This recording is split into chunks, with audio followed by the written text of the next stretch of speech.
บอกว่าเดี๋ยวพ่อขายอยู่เขาขายอยู่เหรอพ่อขายในกรุงเทพนะเลขก็ดีนะ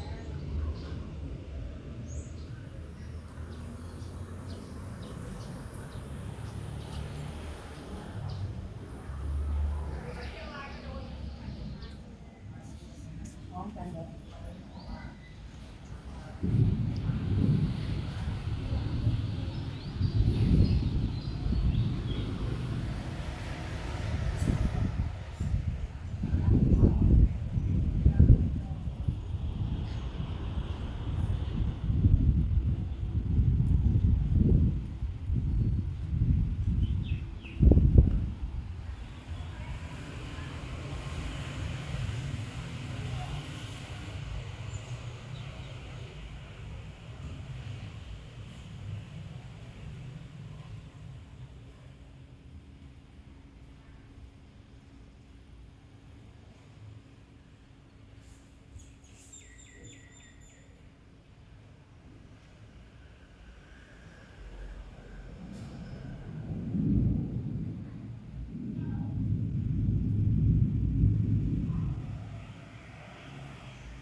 คำว่าอะไร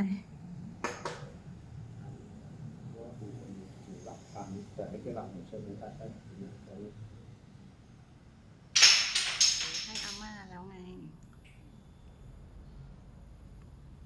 แต่นี่มัน